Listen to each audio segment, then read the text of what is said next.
Welcome back to Far From the Truth, Ep.7. Please make sure you're liking and subscribing. Yeah. How are you, Josh? You good? Episode Yeah. 7, man. I know, bro. Seven weeks. It's crazy, man. It's Yeah, we've crazy. been consistent with it as well. We've been Yeah. consistent with it, and we'll carry on doing that because it's fun. We always talk about how much we're enjoying this podcast now, Yeah. aren't Yeah. we? Absolutely. And obviously, yeah, obviously I know we're recording a couple of days late, but when I look forward to the Mondays now, I just always look forward to Monday evening, little podcast day. Yeah, But yeah, I'm good, bro. Obviously just come back from holiday. yeah, nice. Just a little getaway. So yeah, I'm not too bad. Obviously international break again, so it's Yeah, not ideal. those seem to be coming round so Yeah. quickly, don't they? Yeah, I know. I think there's another one in November, but then I Yeah. think after that, I think we're done I think until there's a big break usually, isn't there? yeah, yeah. So The do you know thing what? is, yeah, carry on. Yeah, I was gonna say. I seen a thing on Instagram the other day, and it said they're thinking about. So there's one now in October, and there's one in November. Yeah. They're thinking about making like a 3 week international break instead, and just having that instead of a break now and a break. So that might be a bit better. It's long, obviously 3 weeks for that Prem football, but gets Yeah, out of one, isn't it? I bet a lot of players will be faking an injury to get that Yeah, very trust. break. Three weeks off, Yeah. Do you know what though? I actually am quite looking forward. We're recording this on the Wednesday night, so for anyone listening, there's England are playing Wales tomorrow. yeah, So that's interesting to me. I always like when England are playing one of the United Kingdom.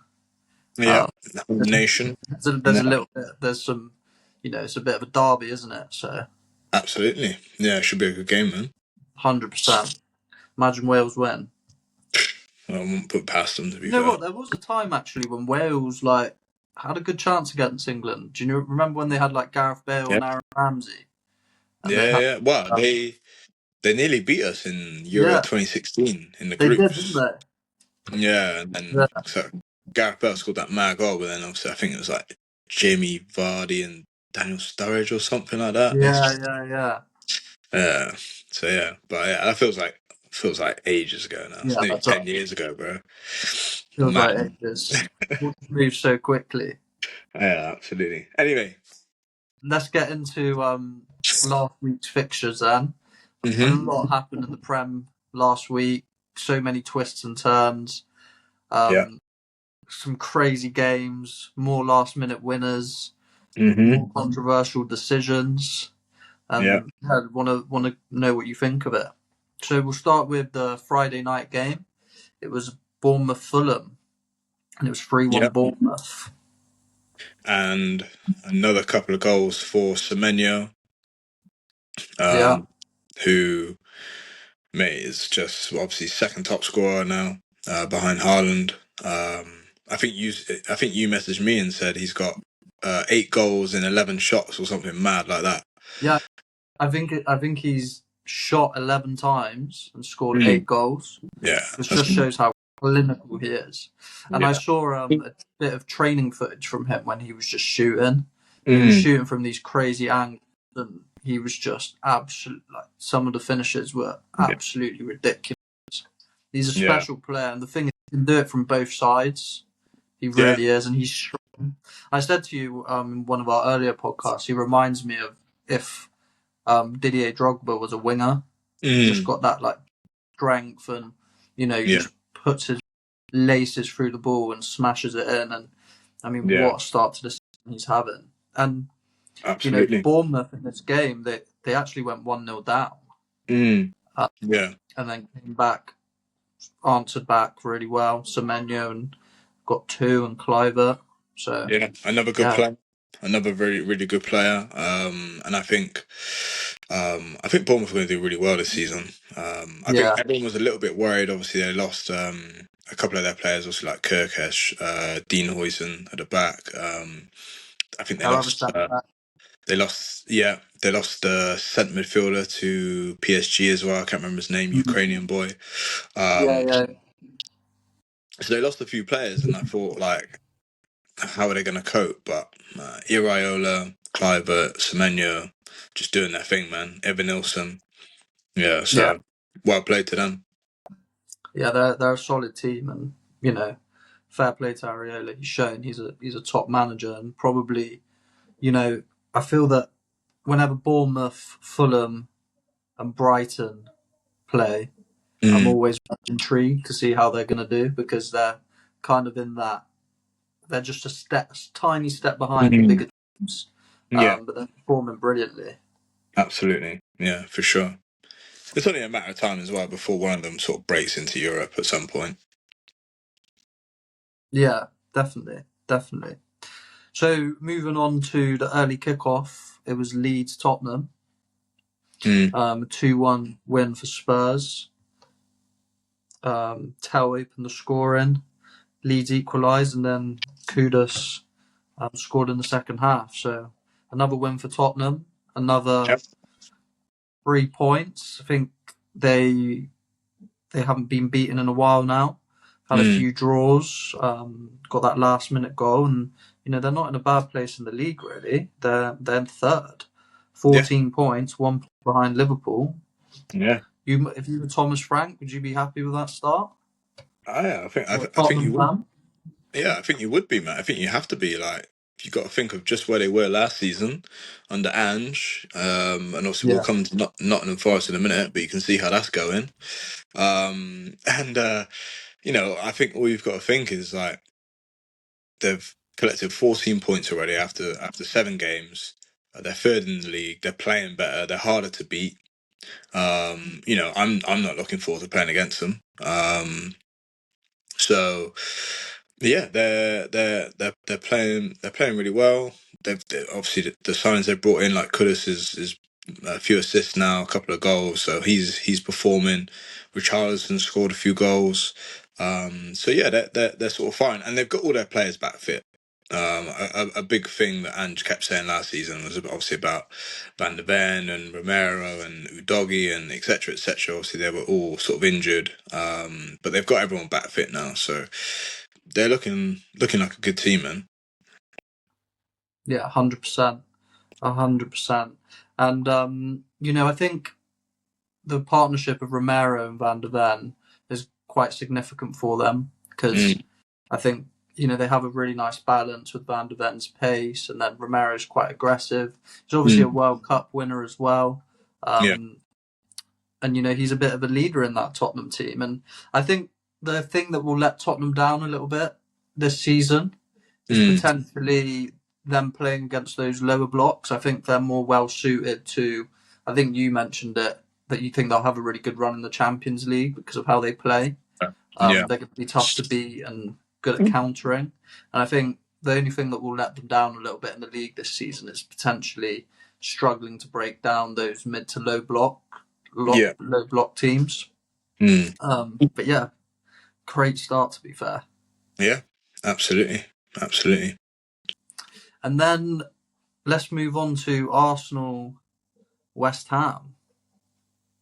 yeah, Um, I watched that game, 3 o'clock kickoff. Um, Always intrigued. I'm an Arsenal fan, so always mm, intrigued to see how we play. mm, And it was a very bold starting 11 from yeah, Arteta this week. He started Eze and Erdegaard with mm, Declan Rice holding, and Erdegaard had to go off injured because he had a clash on his knee. Turns out, I think he's had some slight ligament damage, so he's going to be out for a few weeks. And he's right. the first player to be subbed off 3 times before the first half in 3 games, which is crazy. It's not really a record that you want, is it? No, so every single time it's been the shoulder twice, and then his knee. He just can't seem to catch a break. He's just having one of those seasons. Yeah. Um, but do you know what? When Erdegaard did go off and Zubamendi came on, changed the game a little bit for Arsenal. Mm, Zubamendi found the pass for the first goal, yeah. and then found the other pass to set up the penalty. So I thought he's going under the radar a little bit, Zubamendi. He's Mm, kind of slotted in, and I don't hear that many people talking about what sensational signing that has been for Arsenal because I do feel he's so good at dictating the tempo, and it is helping Arsenal control and um, break down the teams that they struggled against last season. Yeah, yeah. No, I completely agree with you, mate. And I think obviously he's the type of player where he probably is not going to get that recognition for some of the work that he does, especially off the ball. A lot of people don't realize the stuff he does off the ball. Yeah, People sort of think, he's Spanish technician, like he's just keeps the ball, but he does a lot of work off the ball. To be fair to him, and obviously he's freeing up Rice, who obviously scored against his old club again. yeah. And yeah, I didn't watch the game. Obviously, I was away at the time. But obviously, I was talking to you, and it seemed like a pretty routine It win. was, yeah. Arsenal at home. Obviously, West Ham haven't been good this season. No. But I think I looked at the XG after the game, and I think West Ham, it was 0.48 XG that they achieved in that whole game. So the thing about Arsenal this season is they're barely conceding any chances or giving teams opportunities to score. And Yeah. it's just crazy as an Arsenal fan because of the hardship we've been through and watching the Wenger era of Squillaci and Carl Jenkinson at right back and Carl Jenkinson and David Luiz. mate, we've been through the And praying for Abu Diaby to come back from injury so that we could have a holding midfielder. Mate. So Philippe Senderos, mate, we've been through the ringer with some players, mate. we have, and it's just crazy. It's crazy. Yeah, honestly, it's good to see. I sort of go into games now thinking all we need to do is score one or two, and I think we can keep a clean sheet. That back five, including the goalkeeper, is just they've been performing so well over the last few years, and it's just got better and better to the point where this season, I think I spoke about it in the last episode that we'd only conceded, I think it was like two or three goals in the league. Also, we didn't concede against West Ham, so that's another game. Mate, we might even chase down that Chelsea record of 15 goals conceded in one season. Mate, that is a mad record, by the way. That is crazy. Think about that. You play 30 games. Goals. Yeah, mad, absolutely mental. So yeah, some of the things that teams of the past have achieved is absolutely crazy. That is a ridiculous. That's no goals at all. Yeah, it's mad, isn't it? Absolutely. I'd like to go back and see the fixtures and see how often that was as well, because it might have been 6 or 7 games without conceding for them. Yeah, that's crazy. Yeah, it's mad. I forgot about that stat. Fair play. I just have one question for you, actually. How do you now you've seen Gyökeres play for quite a few games now for Arsenal, scored a few to start with, but he's having a bit of a drought now. How do you see? Is he still having a positive effect on this team, or do you expect Kai Havertz to, be the number one striker when he gets back? Do you know, I really like him. I think even though in the last couple of games he hasn't scored, he's actually done a lot of good things. He, especially in that Newcastle game, he was really fighting with the whole back four. And I think that helps with it's giving the wingers more opportunity because they're not doubling up, with the centre half. And he's causing a nuisance, mate. And it's just a matter of time. He's had a couple of sort of snapshots, which, of course, you'd love to say he needs to be scoring that, but I think eventually it will come. And I think he's doing the right things. It's not like he's playing shit and he's losing the ball all the time. He's laying off things properly. He's trying to make the runs. Obviously, he nearly got a goal against Olympiacos the other day. Unfortunate to keep a good save. And then obviously Martinelli puts it in. But yeah, he's doing the right things, mate. So I'm happy. I think obviously when Havertz comes back, that's another good player to have. There's another option. Obviously, I Yeah, know Arteta does like him. Um, but yeah, it'd be good to have them both. I wouldn't even mind seeing both of them play and see how that goes. yeah, it'd be interesting. It would be interesting to see how they link up because I think Havertz likes to drop, doesn't he? Mm, And it might create Gyökeres some space. I do think with Gyökeres, though, I think what he's doing is he's occupying those centre backs, mm, and it is giving. Saka wasn't doubled up on very often in the West yeah. Ham game, which you mentioned, and I think his presence is freeing up space for others, and Mm, he's persistent, isn't he? Like even though mm, he's not scoring, he's still making those runs, and he's yeah. still being very physically strong and trying to hold the ball up. And I think Arteta's praised him a lot on the effect that he's actually been having on the team. Yeah. And yeah, I hope the goals come. I hope the goals come. I Yeah. think they will, Agreed. definitely. Right, moving on, we've got Man United against Sunderland, Mm, 2-0 at Old yeah. Trafford. Yeah. I think it's one of those games where, on paper, United should be winning that all day Yeah, long. Um, but at the moment, you never know. Um, so yeah, a a pretty straightforward win, I think, for United. 2-0 clean sheet, which is good for them. Um, will they be able to make it back-to-back wins when we go back? Probably not, because they're playing Liverpool, I think. Um, but you never know. Um, I just I just think at some point this season, I still feel like Amarin's probably going to get the sack. yeah, Um, I and you know what? I don't think I'd like him to, because I think they should just stick with a manager. I think he needs maybe what obviously the winter transfer window and maybe one more summer. Just yeah, get a couple more players in, get some of their other players out. Get Bruno gone, and yeah, maybe just one. Obviously, they need results, and they can't finish anywhere near where they finished last season. Otherwise, it's just an absolute travesty. Um, and I can see them finishing there, with how they played, but also they've got the players to just win a game. they do. They do have the players, so all they need is just to beat the teams in and around them. Maybe not worry too much about the top six games. Don't worry about those so much. Just beat all the teams in and Yeah, around you, and they'll be all right.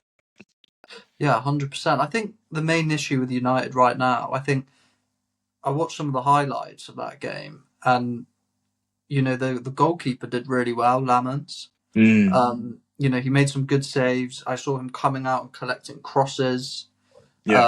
which, if you ask any United fan, they've been dealing with Onana and Bayern for the past Yeah. 2 or 3 seasons, and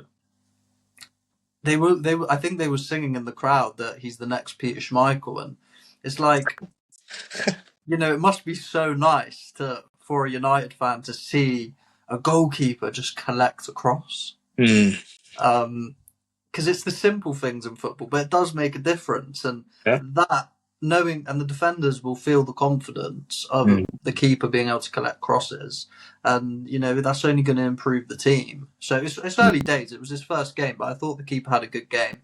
Didn't yeah. concede.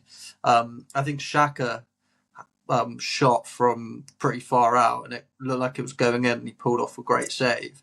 The Mm, amount of times I've seen Onana, stick a weak hand on that and it trickle in. yeah. So yeah, he did well, and I think if United, I think the main thing they need to do now is address that centre midfield problem. Yeah. A player that I quite like for them is Anderson at Nottingham Forest, and if Yeah. they can get Anderson and potentially someone with a little like a Belabor with a Yeah. little bit more Yeah. energy, I think you're now looking at a proper team. And Sesko scored again as well. And Yeah. do you know what? I think United are going to have a better season than what people think, and I think it's been a difficult start, but I actually see them getting a result at Anfield. They play Yeah, well there. They tend to perform well because it's a big game. So yeah, yeah. No, that's fair enough. I just have one thing to tell you actually about United. Mm. Um, I thought was quite a funny statistic. But last time United beat Sunderland at home without conceding, failed to score on the opening day, and beat Chelsea at home by 2 goals, got knocked out the League Cup in September. They went on to win the league.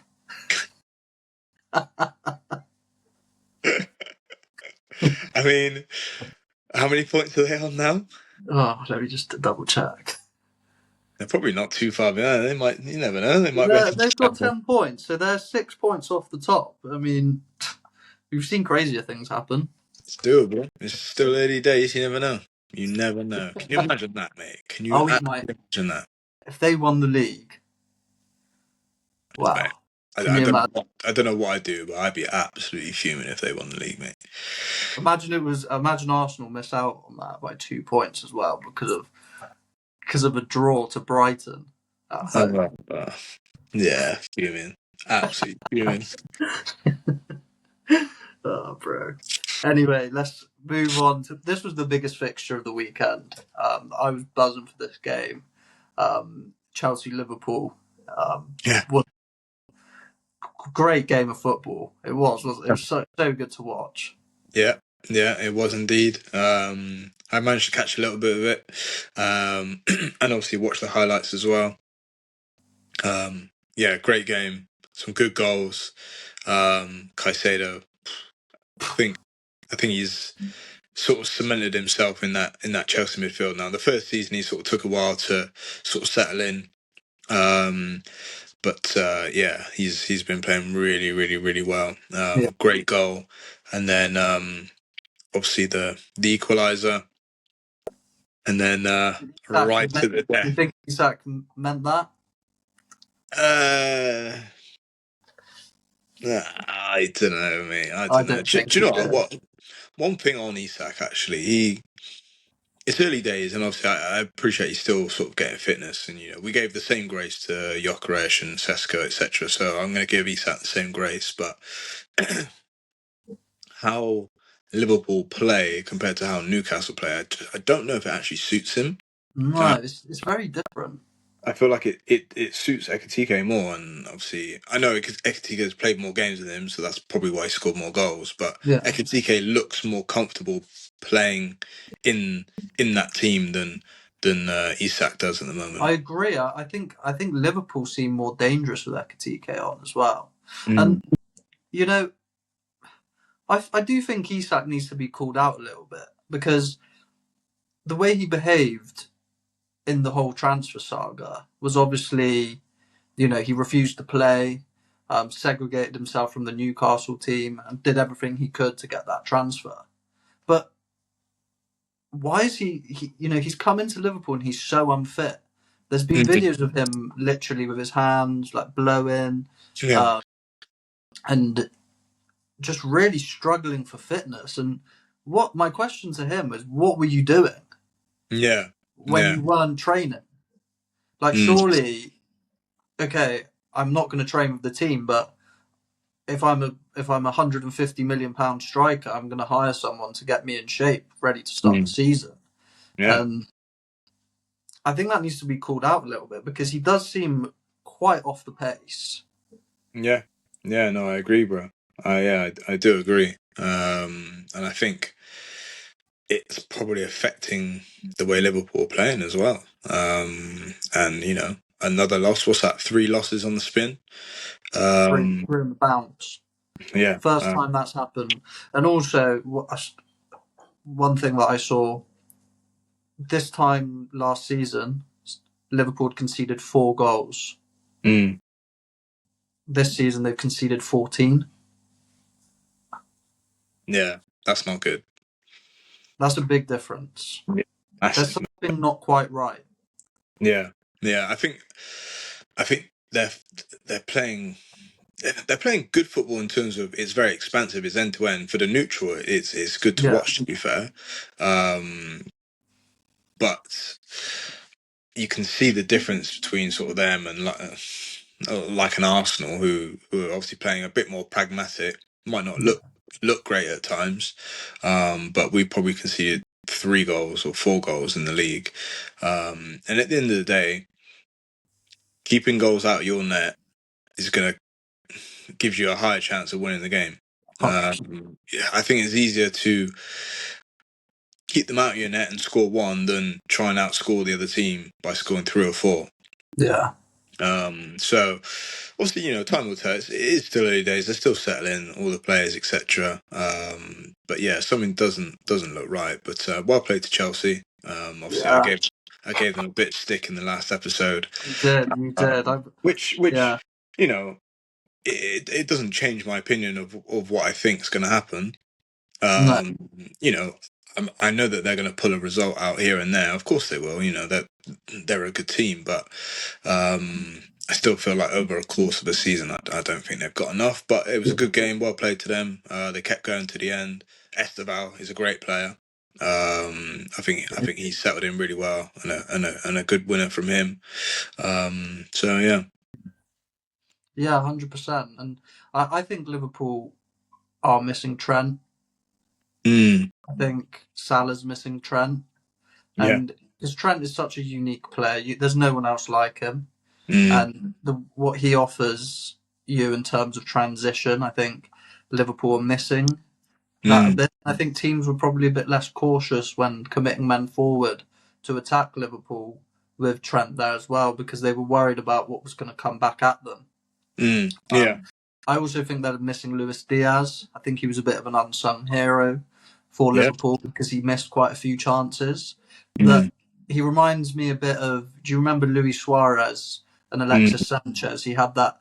He was infectious. yeah. He could run that extra mile. And Carlos Tevez actually, he Yeah. pressed and he had that energy about him and Mm, would do that work for the team that was so important, going backwards and pressing. And I think yeah. they've lost that a little bit in terms of Cody Gakpo, Isak, and Ekatike, Florian Wirtz. I don't think they've managed to replace that. Florian Wirtz, who is now 007, by the way. I think he's 009 now, mate. Oh God, honestly, absolutely shocking. Anyway, Yeah. next game. You know what? Sorry, I saw someone call him Theon Greyjoy from Game of Thrones.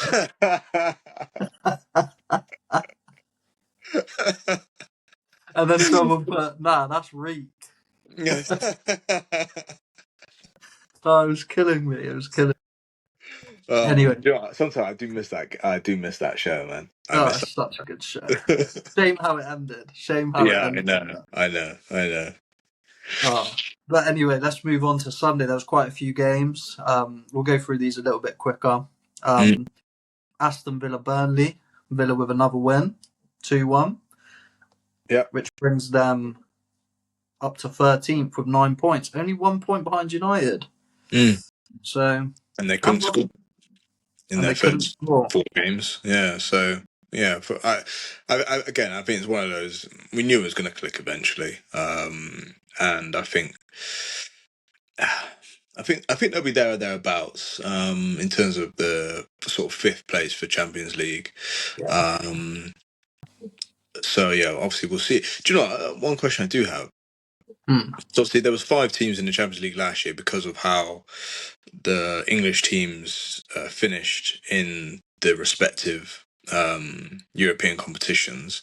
Yeah. So is it guaranteed that it's 5 this season, or do they have to, or do the English teams have to finish well again this season to get that again? I think, as far as I know, I think they have to. Because I know, I think Arsenal get playing PSG or beating Real Mm. Madrid allowed us to have five. So I think it depends on Each the season. performance this season. So Right. I mean, Yeah. if all the English teams do poorly, then we're probably looking at four Yeah. again. But don't Yeah. quote me on that. I'm not 100% sure. Yeah. Um, No, that's right. that's what I think. Yeah. And then moving on then to Everton Palace, bro. That was Mm. 2-1 win for Everton. It was a really good game. Yeah, I didn't see it, but I saw the highlights, and mate, Everton are having a good time at their home stadium, mate. Mm-hmm.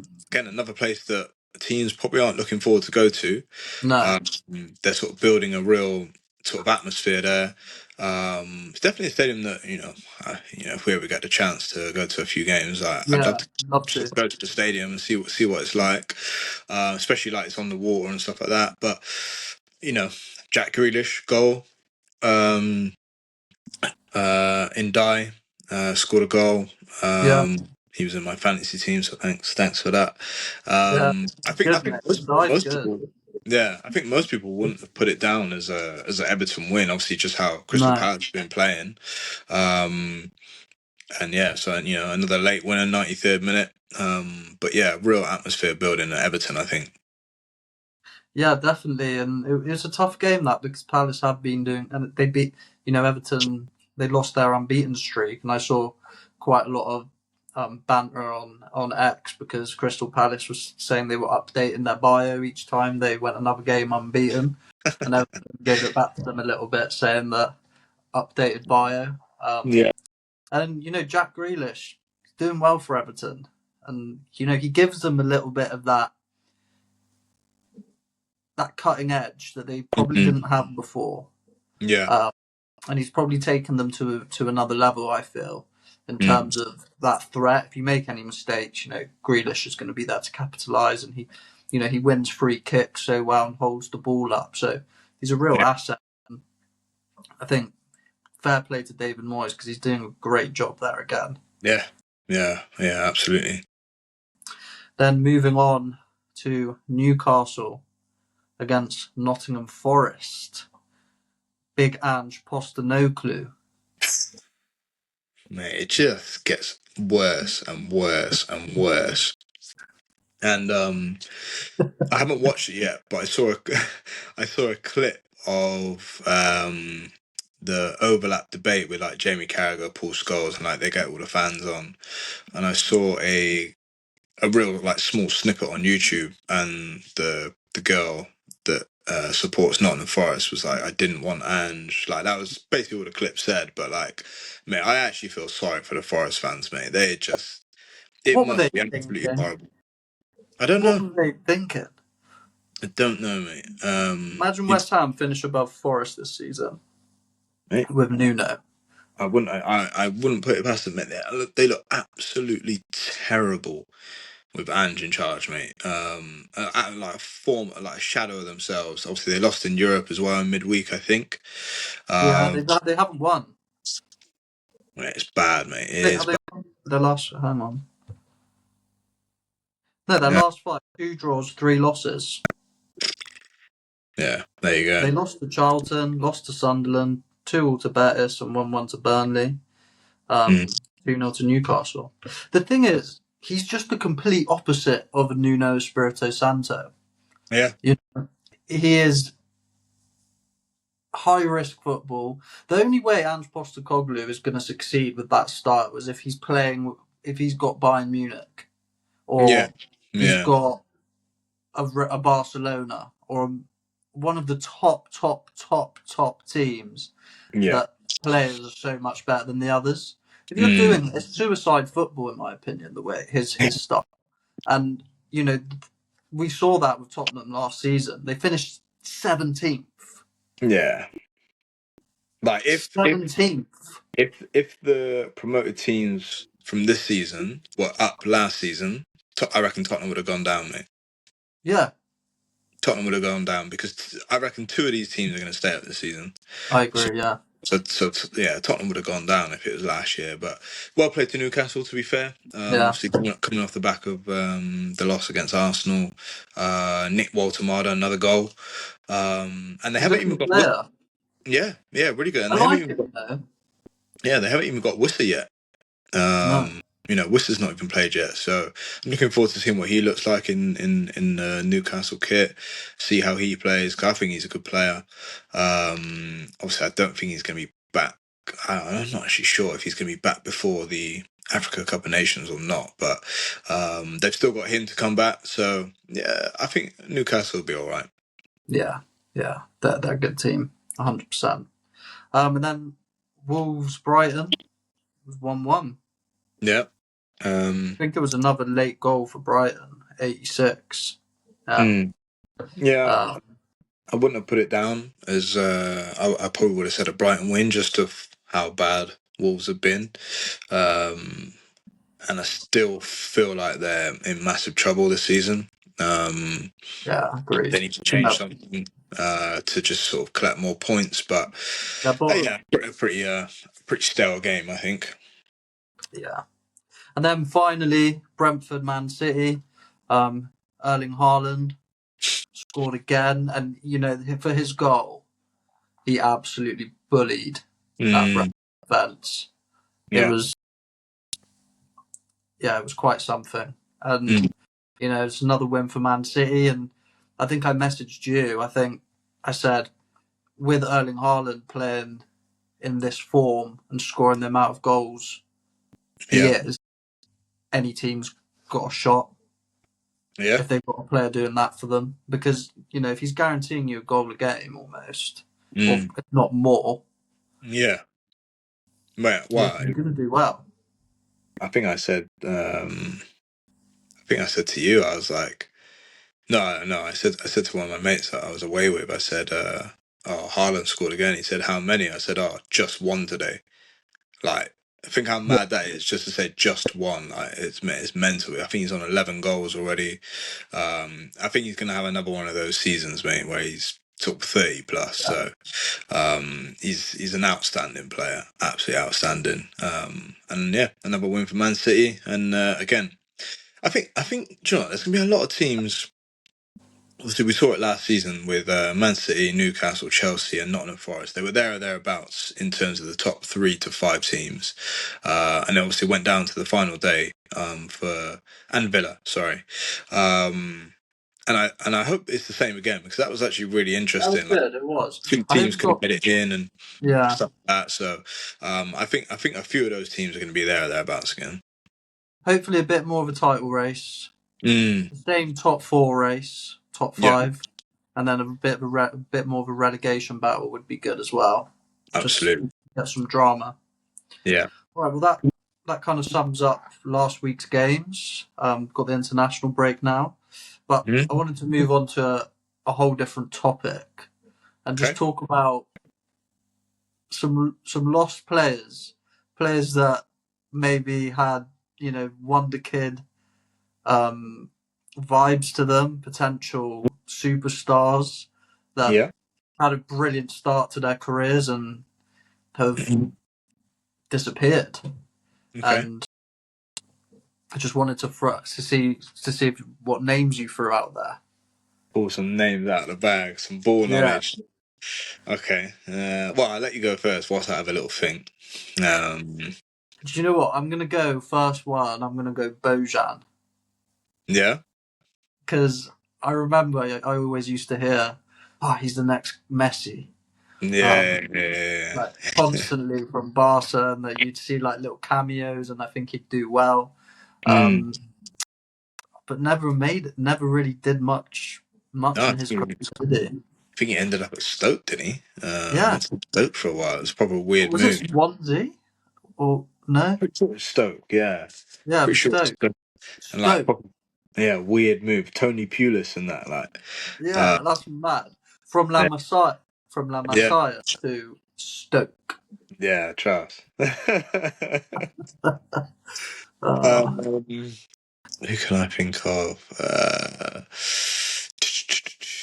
I'm trying to think. I'd probably say maybe like Ravel Morrison yeah, for United. I know I've seen loads of videos and Sir Alex and Giggs and Ferdinand and Brune, like all of these players at the time when he was a young kid at the club. Said he was going to be the next big thing, like the new Gascoigne and stuff like that. yeah, yeah, yeah. And obviously just whatever reason, sort of like attitude or mentally not being in it. Because me and you have both played football at a decent level, and I think to go to that next level, it's not necessarily all the time your ability or your technique. It's your mental, um, your mental preparation, how much you actually dedicate to the game. Yeah, Um, and if you don't have that, you can so easily fall by the wayside. And I think that's what's happened to him, to be honest. yeah. The thing is, these young players, they go from 0 to 100 so quickly. You know, Mm, they get that money, that it's yeah. just a crazy amount of money, and you know it's gonna affect you. And I think it does, as you said, it takes someone quite special to really just focus Mm, um, and stick to football. Really, yeah. another one he did okay in his career, but I think do you remember Pato? Yeah. Yeah. Yeah. Yeah. I mean, I remember when he broke out, everyone was like, "Oh, this is the next yeah. R9 from Yeah. Brazil," Trust. and yeah, he never really, still did okay in his career, but never really hit like the height Yeah. of what people expected from him. No, absolutely. I think obviously he started at or made his name properly at Milan. Mm. I remember there was like a goal against Barcelona, and he scored it, and it was like 10 seconds or Oh, something in ridiculous! That, the that goal was ridiculous. yeah. And then obviously I know towards the end of his, he ended up at like Chelsea on loan for a bit. You know, when Chelsea were Yeah, going through a mad wave of like Pato, Falcao, like Torres, like they had some like mad strikers. yeah. So yeah, that definitely is another one. Who can I think of? Uh, I'm trying to think of like maybe like an English player. Um, the only one I can really say would be like um, Jack Wilshere, Mm. because I think he. I remember when he came in. Do you remember that game when we played against Barcelona? We won 2-1. Mate, he Uh, like bossed the show against Xavi and yeah, Iniesta. Like he was running it, and like I remember there was even talk of like Barcelona looking to like maybe sign him. yeah. And I I think he was remember like the talk amongst Arsenal fans and school was that like he walks into the team. yeah. Can you imagine saying that now? Yeah. Oh, Jack can you Wilshere imagine? walking into a fucking Busquets, Iniesta, and Xavi, like. Yeah, but that was. Yeah, but yeah, a 19-year-old kid, he played so well. And then obviously like injuries sort of took over his career, and he yeah, never quite found his form. But that's definitely one player that I think if he'd have had 2, 3 seasons like consistent, I think he could have been such a player, mate. yeah, yeah, 100%. Here's might be a controversial one. What about Marcus Rashford? Do you know what? I thought when he first came on the scene, he scored a couple of goals in the Europa League. I think that was his debut goals. Then he scored a couple of goals against Arsenal. Mm. And then he kept scoring. Then obviously he got called up to England that year, and then he scored on his debut for England. And I thought, mate, this is some player. Yeah, Um, and I think a big part of it, of why he didn't quite hit the heights, I think probably the year or definitely 2 years after he sort of made his way full time into the team, United lost all their sort of players who like were around the club when they were a big team. Like Rooney retired, or not retired, but Rooney left. There was no Carrick, there was no sort of Giggs, like all of these players sort of. Because I think Giggs was the assistant under Van Gaal, and then obviously after Van Gaal went, Giggs obviously probably left and stuff like that. So like there was no one around the club sort of promoting the culture, and I think Man United yeah. since then have sort of gone in a downward Oh, spiral. yeah. So I think that's Yeah. probably contributed towards it. But I would definitely put him in that category because I thought he was going to be something really, really special, and it's just not quite worked out. He's never. Yeah, exactly. I think because when he came onto the scene, you know, he was just banging in the goals, and the expectations for his career was so high, and I just don't feel Mm. like he has fully achieved. Look, could he turn it around? I mean, he scored two beautiful goals in the Champions League against Newcastle. He's been Yeah, doing well for Barca, actually. yeah. He's only He's 27. been there, yeah. So he could still turn it around. Mm. And I hope he does because I really like Rashford, and I think Yeah, for England, I think he's probably potential wise the best left winger we have. yeah, If he does actually play well, I yeah. think about how hard a Saka right, Marcus Rashford left wing, and the thing is about Rashford is he can score you a goal out of nowhere. Mm. He's Yeah. got Well, that yeah. You saw it against Newcastle that his second exactly. goal where he just shifts it and then yeah, mate. So he's definitely got that. He's got like that sort of striking present, like and he's one of those players like when he's on song, it looks good as well. Like like you can tell he's sort of in the mood. And I like players like that. So yeah, I really like him to be fair, and I hope he does well for the rest of the season and takes it into the World Cup hopefully. Yeah, hopefully. I think the one player for me, I think, is definitely one of the lost players that had so much hype, João Felix. Yeah, yeah, Because the hype around him when he was coming out mm, was insane, mate. Like, yeah, so many people, he was being compared to Messi. mm, I think Atleti spent a 100, large amount of money on him, didn't they? 100 odd million I think it was. Yeah, Yeah, something like that. yeah, And he's in Saudi Arabia now, and he's mm, still young. Had a stint in the Prem, didn't really do it. Um, but yeah, I agree. No, I do agree. I think the move to Atleti sort of stalled him. Obviously the Simeone way of playing probably didn't help. no, Uh, I think that was probably the wrong decision in his career. Maybe if he'd yeah, have gone to a, a Barca or even a Man City, somewhat more possession based team, he might have been a yeah. different story for him. No, yeah, I agree. I agree. Right, this is something I've been meaning to ask you each podcast now, and Yeah. I want to know, what do you do when Arsenal lose a big match? How do you cope with your team's loss? What do you do? Not well. Um, for a start, I try not to look at my phone too much because I know my mates are probably going to be Yeah. bantering me. So that's a big part of it. And mate, do you know what? I feel like it got numb for a while. Like during that period where we were just absolutely shocking. Like when we lost, I just didn't know. I just stopped caring.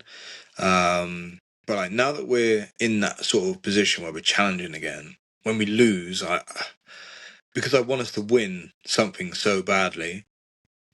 When we lose, or even when we draw, it's just like, man, I think I actually get into like a proper like rut. Like it annoys me. And I think like, oh, I'm better than Arteta. I could do this. I could do that. Like, why has he not done that? And like, I just get so wound up, mate.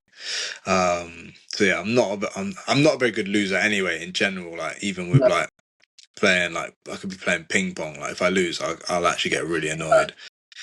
Yeah. So competitive. So yeah, when Arsenal lose, yeah, it's not good.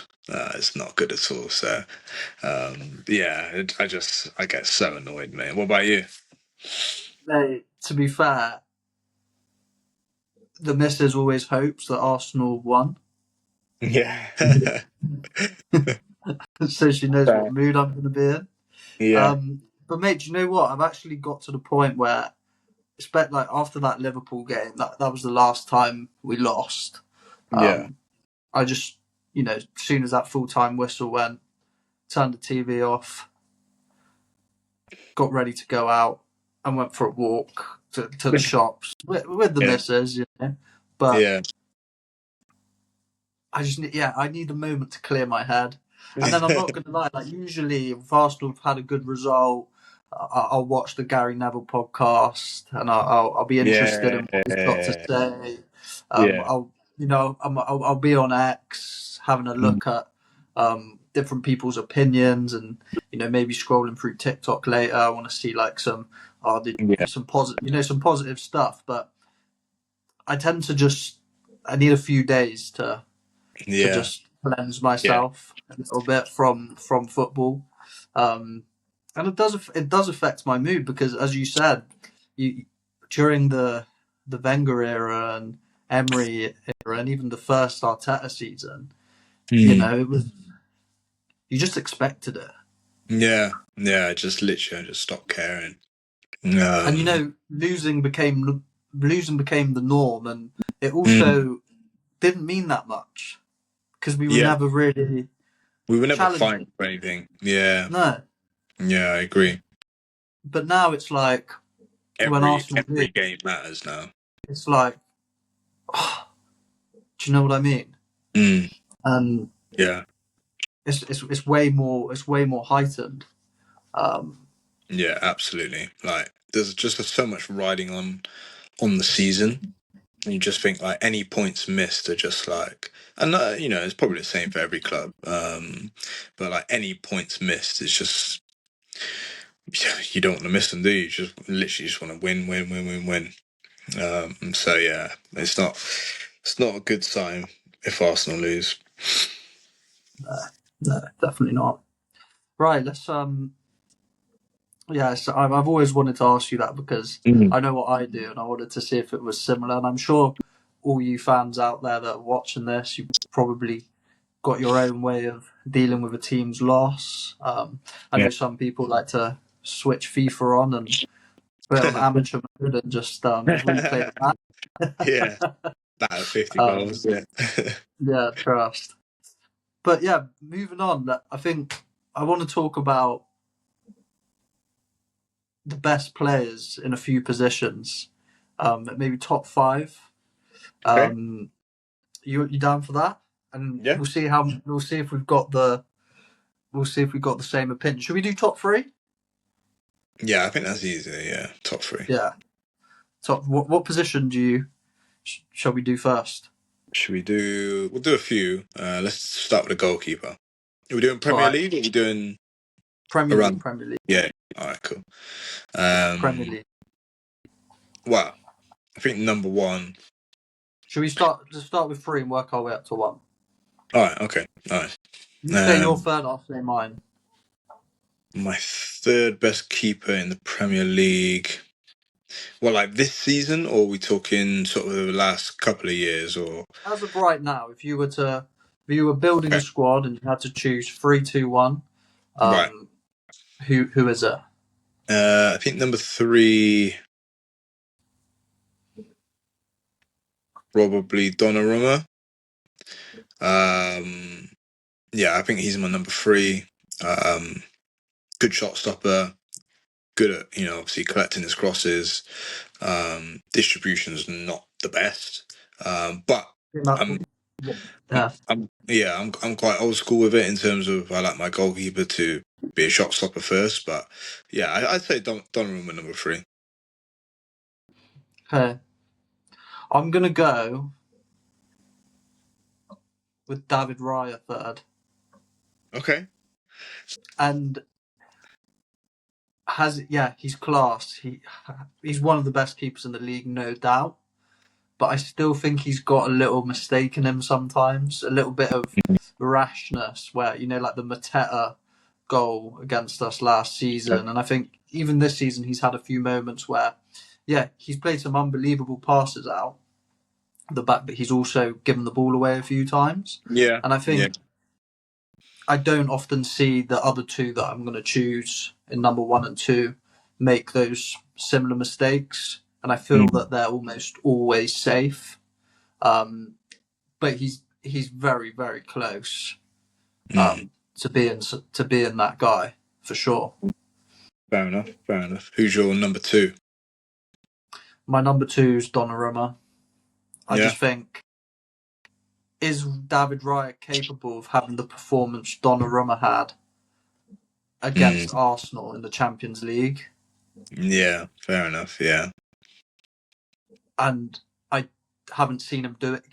He's done brilliant a few times against Man United, but I think that was two saves. Donnarumma's performance against Arsenal was 4 or 5 big Mm. saves that were probably going in, and I just feel that I think he's already changed Man City. Yeah. Yeah. That's fair. So I'm gonna put Donnarumma at 2. What about you? Allison is my number two. Okay, Uh, okay, yeah, Allison's my number two.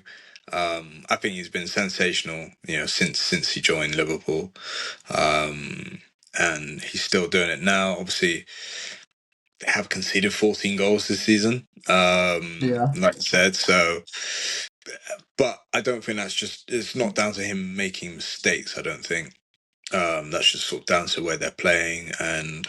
Um, they're facing more shots this season than they probably were the last couple of seasons. But I still think, mate, Crystal Palace could have been out of sight in the first half against Liverpool if it wasn't for Alisson. He made some 2 or 3 big saves from Mateta. He nearly got his foot on the Nketiah winner.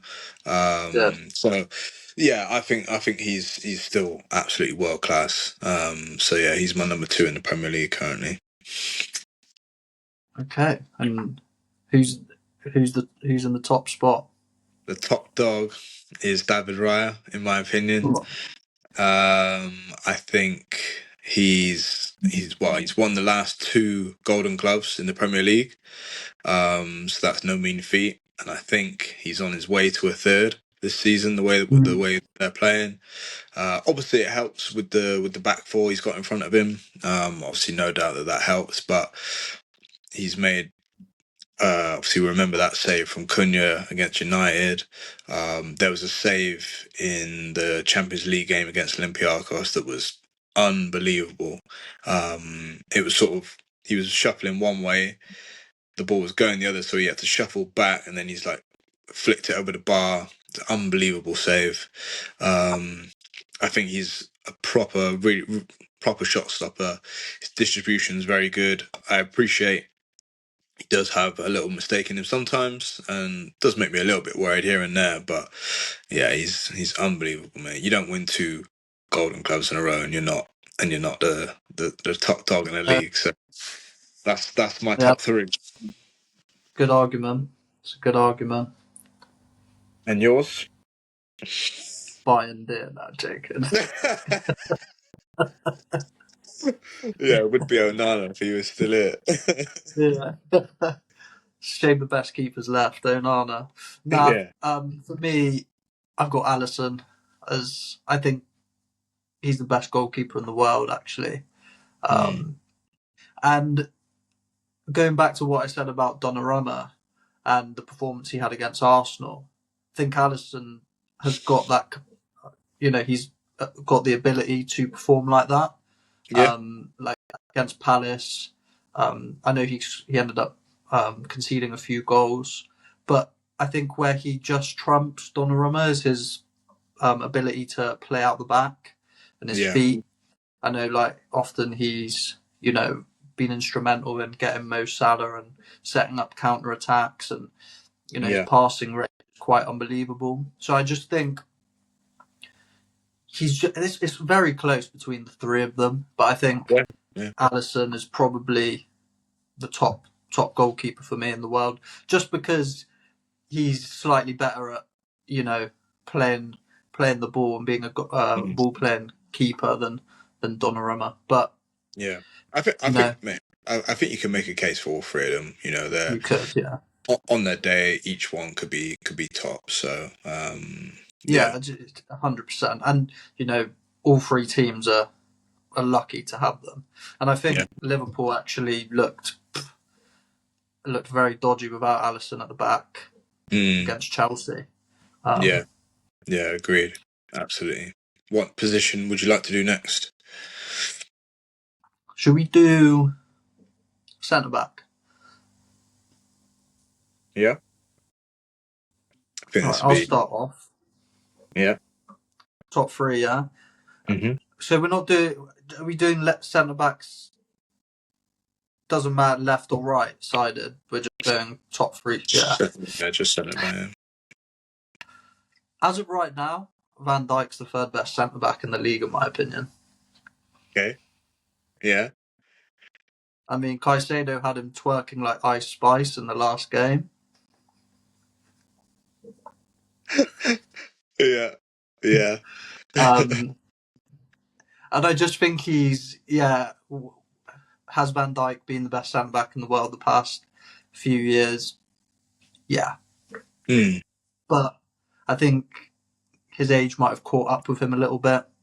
You Mm. know, if he is still the best centre back in the world, why have Liverpool conceded 14 goals? And someone's probably going to call me a hypocrite because I've just said Alisson's the best goalkeeper, even though he's Yeah. leaked 14 goals. But I just think he's not as good as the other two Yeah. that I'm going to pick ahead of him. Yeah. And I think age has to be a factor in this a little bit. Mm. Okay. What about you? Number 3, I'm gonna go William Saliba. I think he's a Rolls Royce. He's only 23 or 4, something like that. He's still got years and years ahead of him. He just signed a new long contract with Arsenal, which is great news for Arsenal fans. And yeah, I just think on the ball, amazing. Defending, he never really, he rarely slides in. He's always on his feet. Um, he's marked out some of the best strikers in the game over the last couple of years, and he's doing it again this year. Obviously, had a little knock, so he's not played as many minutes as the other two that I'm going to pick. But yeah, he's world class, mate. World class centre back. Yeah, he is top for sure. Mm. Who's your number two? My number 2 is Virgil van Dijk. I think that he's yeah, he's no doubt one of the best centre backs that have ever played in the Premier League. Yeah, He's right up there with Ferdinand, Terry. I was having a debate with one of my mates who's a Liverpool fan, and he said that Van Dijk is the best centre back in the Premier League. And do you know what? I can see his argument for it. Obviously the other two might have more titles than Van Dijk, but it's not necessarily. Van Dijk has 2 Premier Leagues now, so it doesn't really sort of matter whether you have 4 or 2. It's obviously, I think Van Dijk could have played in that area with them as well. He could have played up against Drogba. He could have played up against. Maybe not Henry. I don't think anyone could have played against Henry, but do you know what I mean? Like he could have played in that era as well. He's good on the ball. He can find a ping across the pitch. I agree his age is probably catching up to him a little bit, but there's no doubt that he's still one of the best centre backs in the league for sure. yeah.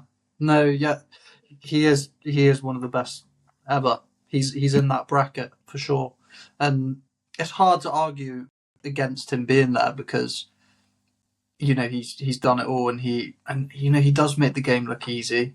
Like Mm, you must have such confidence as a Liverpool fan, knowing Van Dijk's there in a one-on-one, situation. He's hardly ever going to get, yeah. dribbled past.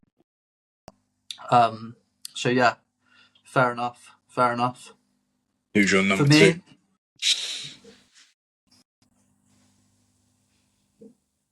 this is so close between the two of them. Okay, I'm going Saliba number Hmm. 2. Because I just think, in terms of his pace Mm, and the amount of goal-saving tackles he makes Mm. is I just think he's in a league of his own, and I don't think Van Dijk or who I'm going to pick in first can do what he does. Mm. So his potential is, you know, the sky's the limit essentially. But Yeah. I just think the reason he's in second right now is a bit his lack of aggression. Yeah. I want to see him become a little bit more of a leader Mm. in the next few years. Obviously, he's still young, and he doesn't pop up with the big goals yet. Yeah, do you know? I was going to say that I think Van Dijk and the person that I believe probably me and you are picking in first place are they pop up with a goal here and there, and I think that is down to their aggression in the box. Yeah, And I would like to see a little bit more of that from Saliba. Obviously, it might not be his game, and that's fair enough. But yeah, I again, I think it's one of those things with these three as well. You can argue each one to be first, second, or third. So, it's um, so close. It might be the closest. It might be the closest position with mm, in out of all of them in the league. yeah, That because all three of them, there's arguments, as you said. yeah, But yeah, for sure. I just think if you ask any football fan in the world what centre back they're signing, if they've got 150 million to improve their squad, Mm, I think Saliba's number one on their list mm, because of his age, because of it, how good he is, yeah, and he's 100% the next big up and coming centre back. mm. So So that's my number two.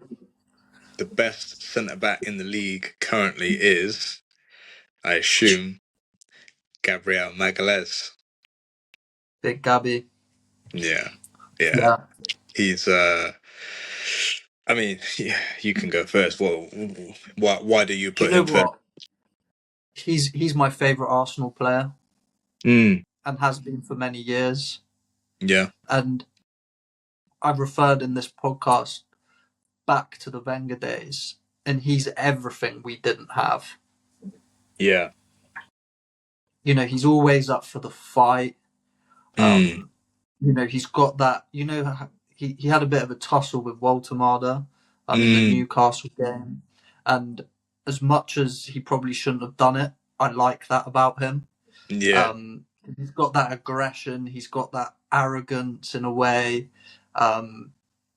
and he's got a bit of flair, just the way yeah, he does things. yeah, And he's so tenacious. He's so hard to beat. He's so aggressive in the box, good on the ball as well, mm, and he just scores so many big goals. yeah, Man City away last season scored a header, scored the winner at White Hart Lane. He scored the winner against Tottenham. He yeah, scored the winner against Tottenham as well with a header. Scored the yeah, winner against Newcastle. I think yeah, he's the defender with the most goals in the last 3 seasons. mm, I think he's got like 20 odd goals for Arsenal now, yeah, and I just think that puts him on that just edges that makes him the number one centre back right now in the world. yeah, Actually, yeah, yeah. No, I don't think I've got anything else to say on that. To be honest, I think you've said everything on the head. Um, Absolutely sensational player, mate. So yeah, I think we can just leave that one there. Ian, he is top. he is top. He is top. What position do you want to do next? Mm, maybe like centre midfield, like 8/6.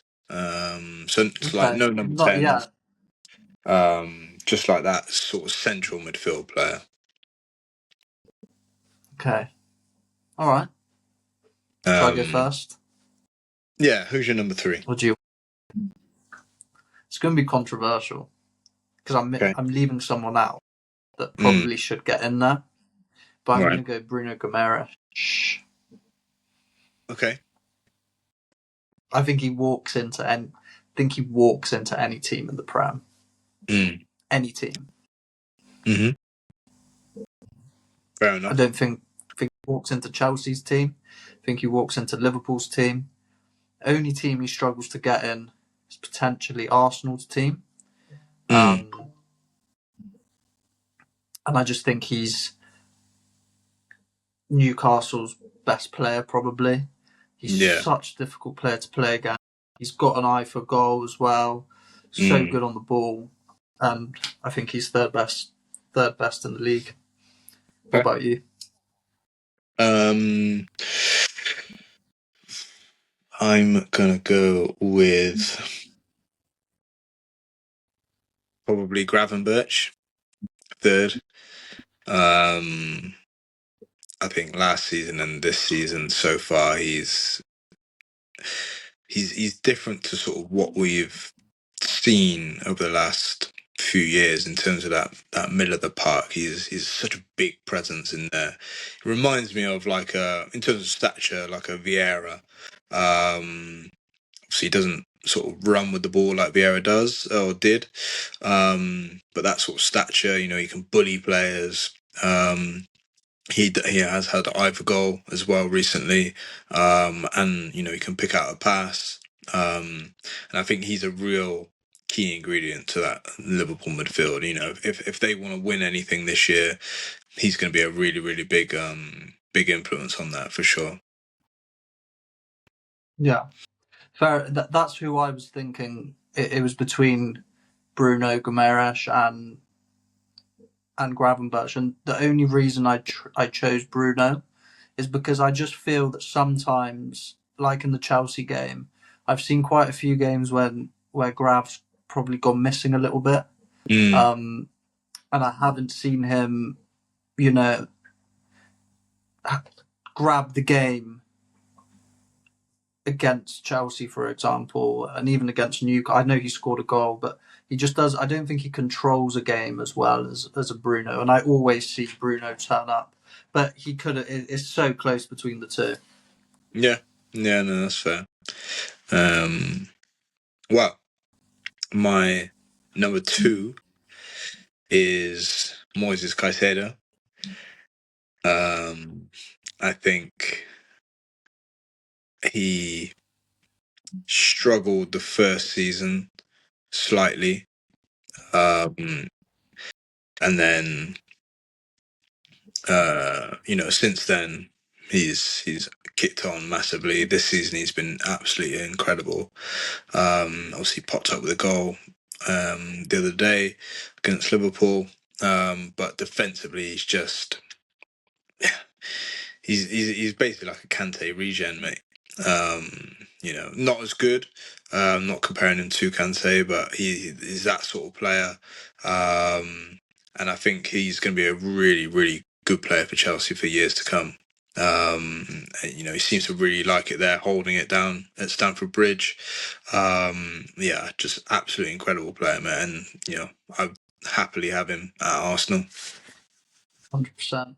I think if you put Caicedo in that Liverpool team, in that Chelsea game, I think whatever team he plays for probably wins that game. Mm. Um, Yeah. he's top.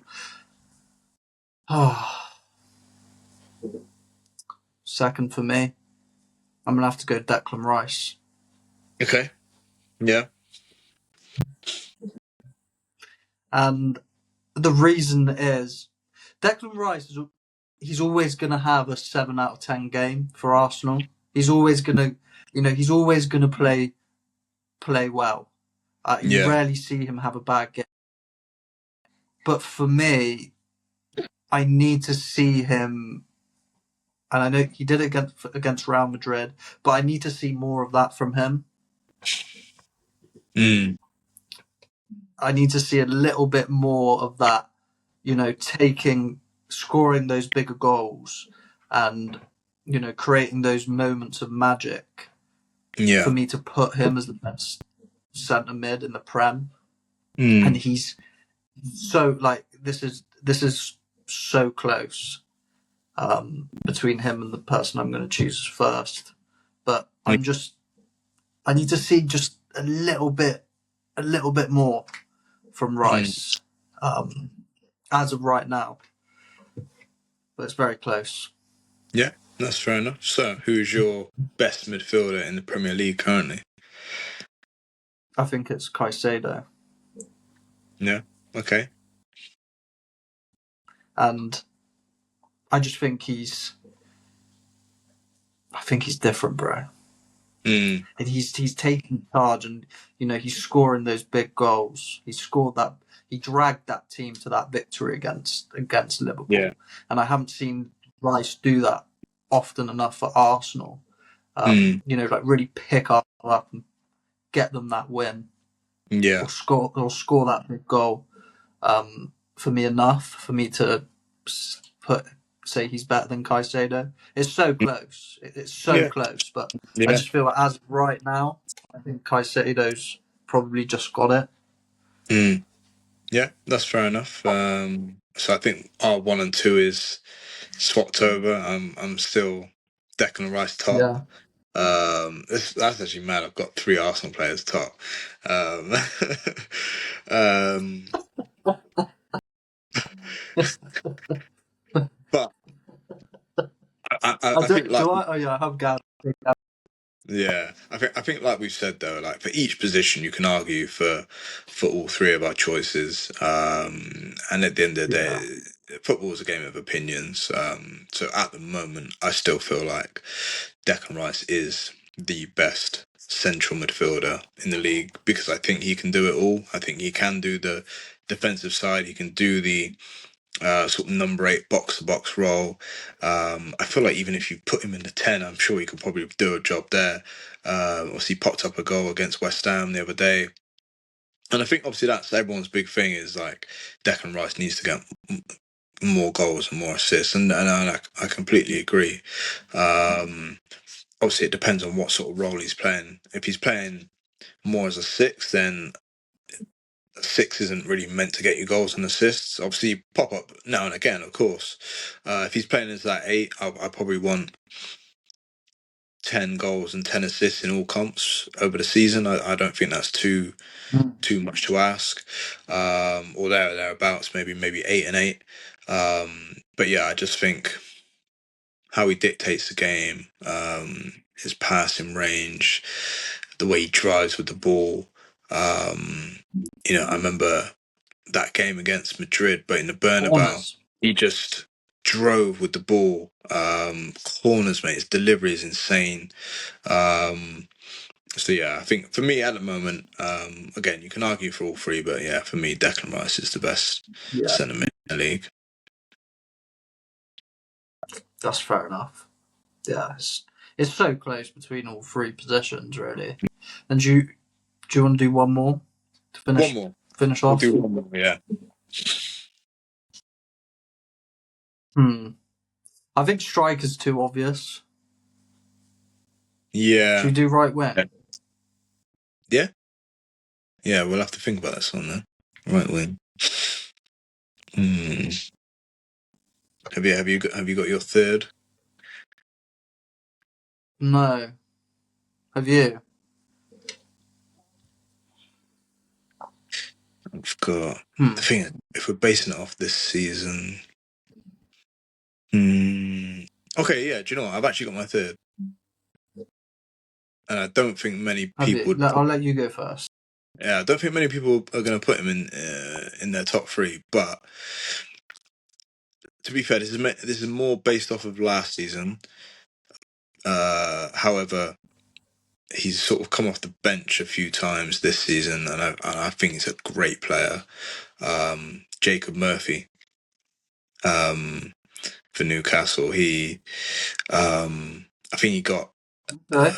second most assists last season behind Mo Salah. Yeah. I think he got like 11 assists or something. Hmm. Um, And even when he came on against Arsenal, obviously I watched that game, and he was really impactful.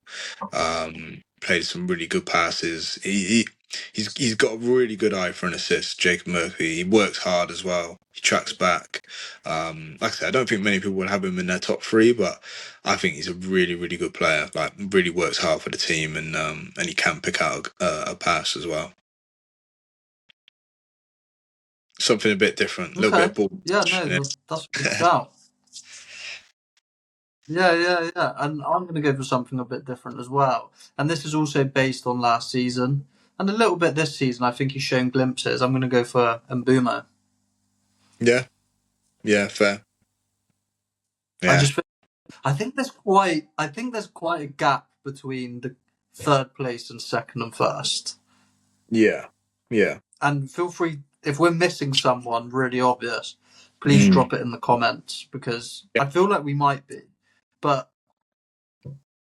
yeah, I'm gonna go for Mbumo. I think he's clinical in front of goal. He's a handful. You know, Mm. he cuts in really well, great on transition. Um, and I think, you know, in terms of his numbers, he's probably the closest to, I think it's obvious who our top two are. It's just in Mm. what order. And if we go anything by Josh's previous answers, it's going to be another Arsenal player. Well, who's your number two? Um, yeah, yeah. It's Bukayo Saka. Yeah, It me is, too. Me too. and you just. I think everyone knows who's the best player in this position, probably. Mm. Um, and I have quite a controversial opinion on Bukayo Saka. I Mm. don't think he's world class yet. Okay.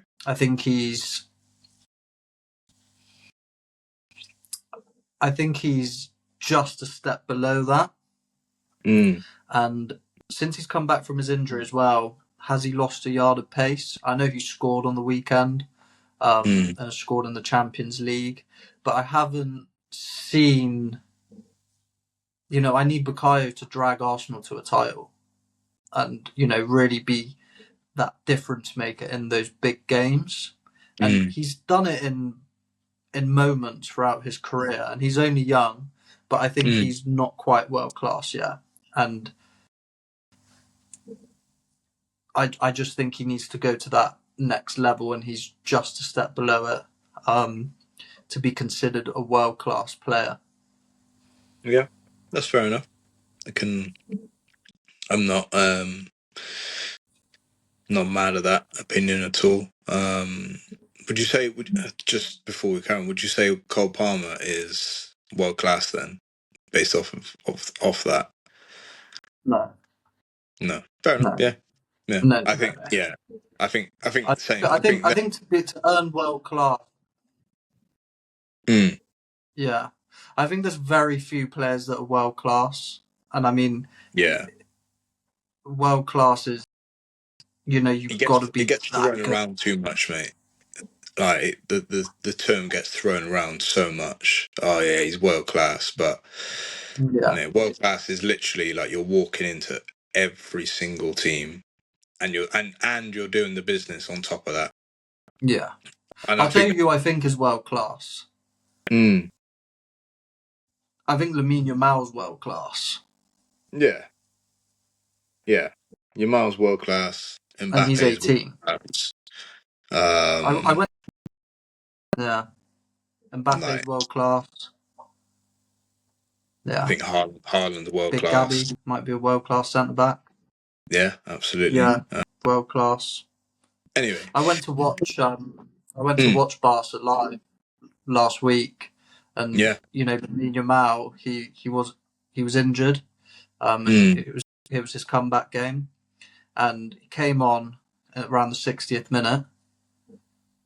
His second dribble of the game, assist back post. He's incredible, bro.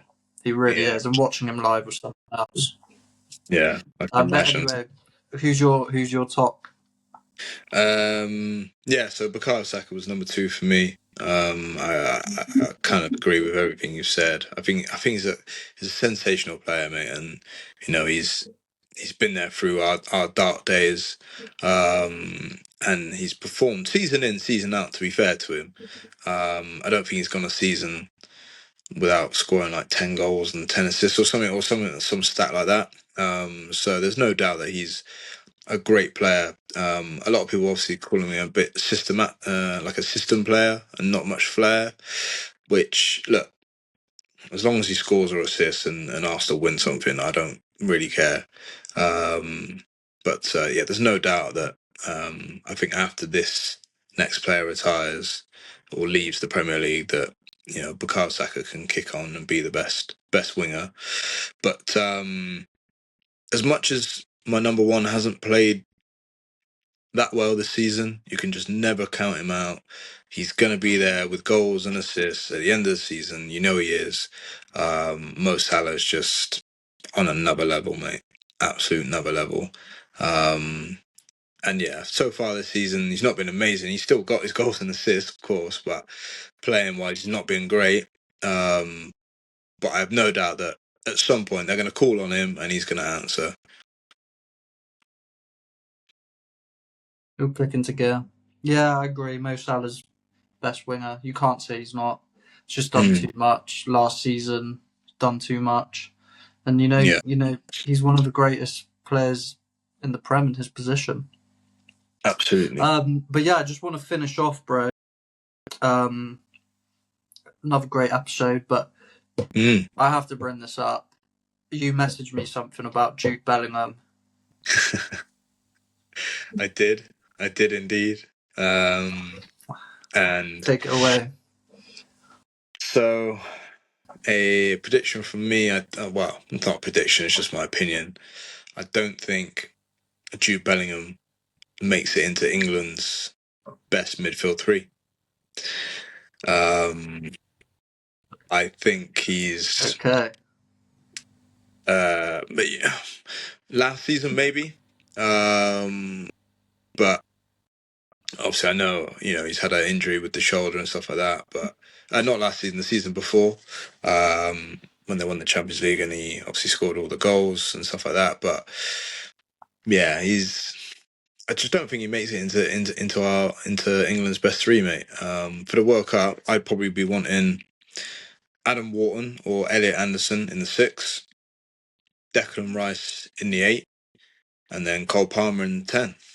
I don't think Jude makes it in there, which I don't know might be a controversial thing to say. Some people obviously really like him, but I just don't think he makes it into England's best three. Not a chance. I mean, yeah, the balance of that midfield is so important, and it's what it comes down to in the end. We'll have to see. Yeah, that was a big shout. Absolutely. We'll see how it goes. We will indeed. But I think that's it for episode 7. Yeah, probably our longest episode, I think. Another episode down. Thank you everyone for listening, watching, and all the support we're getting. Covered a lot in this episode. Probably our longest episode yet. Yeah, actually. Yeah, I think so. Yeah, and absolutely. We've got a new series. It's called Points on the Board as well, which will be coming out every Friday, where we've got a little competition between myself and Josh on where we predict the fixtures for each week.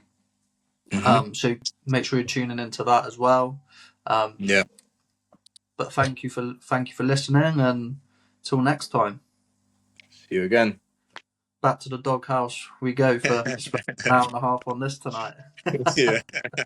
I'll see you in a bit, bro. See you later.